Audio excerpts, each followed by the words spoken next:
From the heart of Mexico City, this is Formula One. It's the 20th round of the World Championship in 2024. Our venue is intense, vibrant, and named for the Rodriguez brothers, two Mexican heroes of the 1960s. This is their arena. It was built to echo the grandeur of Indianapolis and the layout of Monza on Grand Prix Sunday. It creates an atmosphere worthy of a truly great circuit.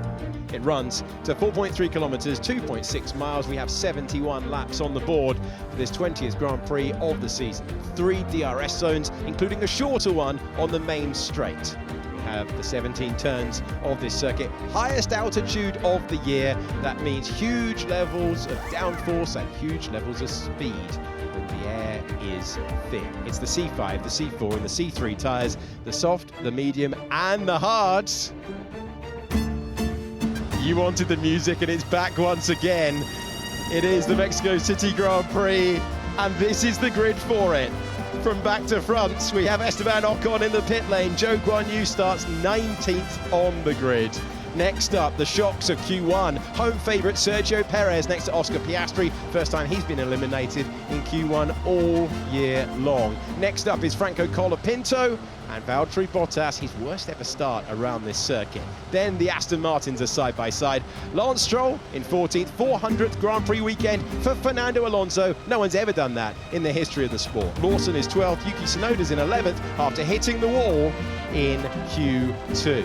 Nico Hülkenberg in Q3 for the 9th time this season. Alex Albon puts a Williams in the top 10 here on the grid, the first time since 2017. Pierre Gasly, great form in qualifying when it counts at the end of the year. That's the best of the season for Kevin Magnussen in 7th.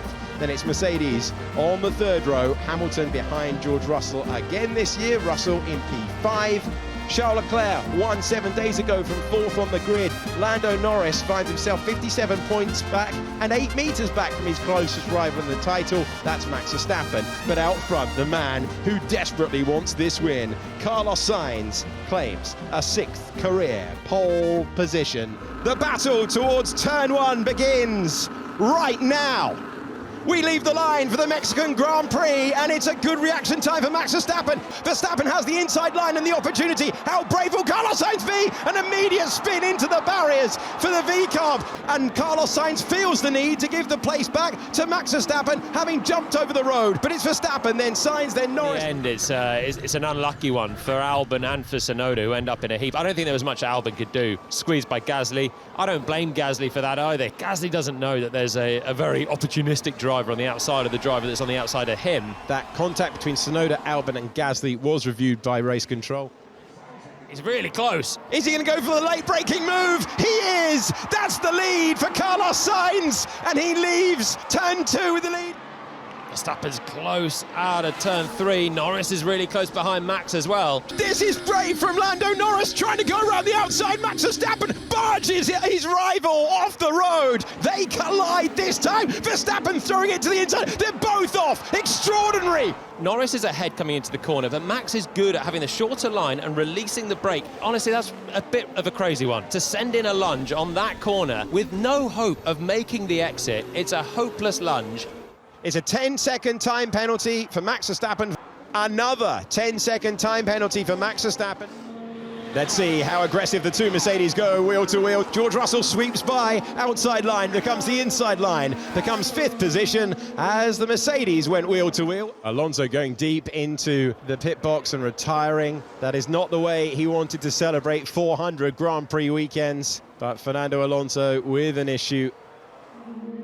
Now, turn 4 is an opportunity for Perez. We're seeing so much overtaking, and Lawson stays ahead. What the is this idiot doing? Is he okay? Turn 4 is turning into a real overtaking opportunity today compared to what we normally see. Lance Stroll now to the inside. Perez doesn't want to give him any room, and once again it's close to contact. This is a long, long wait. Someone will be counting to 20, and then the signal will be given to the crew. There it is. And Verstappen serving 2 penalties, one for wheel banging at turn 4, one for going off the track. As Piastri tries to take the place from Pierre Gasly, and Pierre Gasly is not interested in battling the McLaren one bit at all. This is Oscar Piastri going late on the brakes, looking for the move up against Hülkenberg, and he's able to make a tidy pass. He is having the time of his life out there. Oh, big moment off the road. And that's a huge moment of consequence off the road because it opens the door. Lando Norris is through to second place. Leclerc was desperate for the traction because look how close Norris was coming out of here. Bit of wheel spin. How the Ferrari has any wheels left on it. Look, this is going to be millimetres for Charles Leclerc. Franco Colapinto, Liam Lawson, and contact between the Williams and the New Zealander. It will be only his 4th win in Formula One. He said pole yesterday was bittersweet because it gave him the feeling that Ferrari might be in a fight for a world championship and he won't be there to use it. Carlos Sainz comes out of the final corner for the final time. Carlos Sainz wins the Mexico City Grand Prix. A fine way to take a 4th career victory. Well, sometimes in Formula One, the most complex of sports, it can be about so much. And you just got the feeling that Carlos Sainz was driving with desire. 4 Grand Prix remain, 2 sprint races, and this 2024 season will not relent. Action all the way from lights out to the waving of the checkered flag. Super emotional, you know. I've been wanting this win for a long time and I was determined to win one more before the end of the season, and coming up to Mexico, maybe I was a bit too pushy on the comments saying that Mexico was a good opportunity to win and put myself under a bit of pressure there, but actually it worked, you know. I was feeling it because I felt like I could be strong here. I knew my parents were coming, my 2 best friends, my girlfriend. I was going to be obviously under a lot of support here, and yeah, I felt like it was a good chance to do it in front of all the Mexican fans, and I definitely was determined, and I think it looked like it in the race with the move on Max, and yeah, we made it happen. You know, I always go into the races and I expect good battles and fair battles, and of course, you know, I expect a tough battle with Max. There's just, I don't want to complain about it, you know, because I really, this is what I love. I love going into races and knowing like we're going to have a good battle today and he's going to put up a good fight and all of those things. And I look forward to it. But things like today are just a bit too far, in my opinion, and obviously in the steward's opinions too.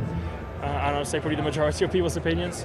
And that's just not how I think many people like to go racing. But I respect Max a lot. I want to race hard against him. But yeah, if I didn't do what I did today and avoid him, I'd probably be out of the race, you know. So it's tough, but I played my cards well. I knew what to expect in many ways, and yeah, points are good for me at the minute, and we'll just keep our heads down. I mean, happy for the team. Obviously disappointing on my side. It's been a weekend where I was a bit off. Having said that, when you are P3 on a weekend off, it's not that bad, and the points are scored all over the course of the season, and I think it's been a pretty strong season, but sometimes it happens. It hasn't been a very clean weekend for me.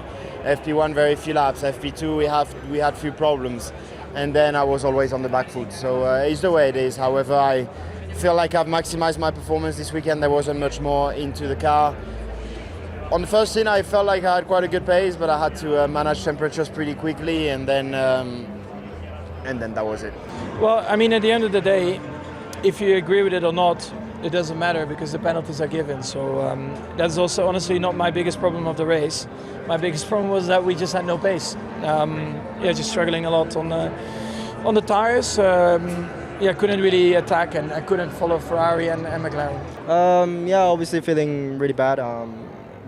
Nothing to say, to be honest. The only thing I can say is mechanics did a fantastic job to repair the car and everything, and to bring to the grid, and yeah, in a few seconds I'm out. So I don't know what to say. I know apologies to the mechanics who repaired for me. And obviously very, very disappointed I didn't able to make it up for the crash that I had yesterday.